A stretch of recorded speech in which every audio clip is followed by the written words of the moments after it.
Hello friends, అందరికీ నమస్కారం. Telugu life story వింటున్న ప్రతి ఒక్కరికి మనస్ఫూర్తిగా థ్యాంక్ యూ సో మచ్. అలాగే విశ్వానికి కృతజ్ఞతలు. మనీ మంత్ర 2 సబ్జెక్ట్ 9.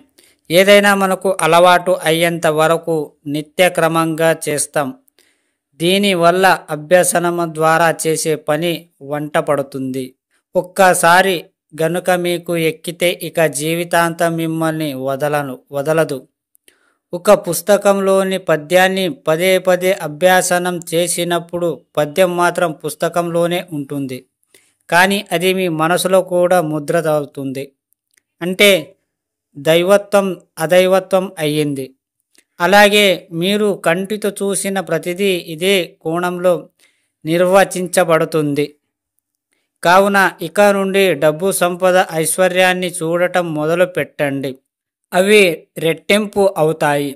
ఇప్పుడు మీ మనస్సులో ముద్రితమైన వాటిని పదే పదే ఊహించడం మొదలు పెట్టండి. మీరు ఎంత రెట్టిస్తే అంతకు 1000 రెట్లు పెరిగి విశ్వం ద్వారా మీకు అందించడం జరుగుతుంది.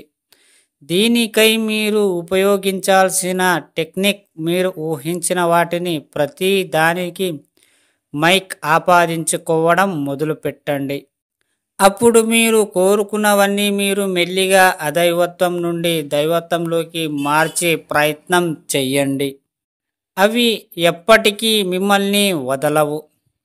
దీని అలవాటు అయ్యేంత వరకు క్రమం తప్పకుండా అభ్యాసన పద్ధతిలో అభ్యాసం చెయ్యండి, ప్రయత్నించండి.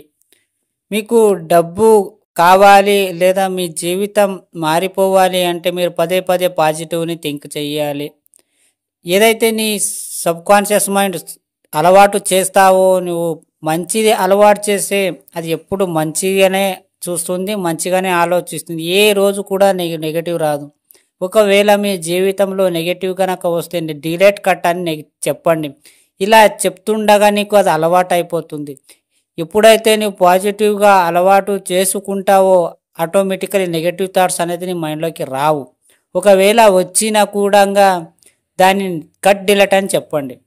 ఇలా చేసినప్పటికీ నీ జీవితం చాలా సమృద్ధిగా సంపూర్ణంగా ఉంటుంది. ఎందుకంటే ఎక్కడ కూడా నెగటివిటీ నీ మైండ్లోకి రాకూడదు. ఒక పని చేసినప్పుడు మొత్తం పాజిటివ్నే ఉంటుంది. ఎక్కడ కూడా నేను లాసు కానీ అని ఆలోచించకుండా నేను సక్సెస్ అవుతాను అని ప్రతిసారి ఆలోచించినప్పుడు సబ్కాన్షియస్ మైండ్ తీసుకొని నీకు మంచిగానే ఇస్తుంది. ఇక్కడ ఏదైనా సరే మీకు ఒక అలవాటు చేసుకోవాలి. మీకు డబ్బు, సంపద, ఐశ్వర్యం మీకు గుర్తుండాలంటే ఒక రోజుకి మ్యాక్సిమం ఒక 10, 20, 30 సార్లని అనుకుంటూ పోతే 15-20 రోజుల్లోనే అది అలవాటు అయిపోతుంది. మీరు వద్దన్నా కూడా అది గుర్తు చేస్తుంది మీకు. మీ ఎక్కడైనా ఒక మొబైల్ నంబర్ మీరు ఎలా భయపడి చేస్తారో పదే పదే అనడం వల్ల మీరు ఎక్కడున్నా సరే స్పాట్లో మీరు చెప్పగలరు.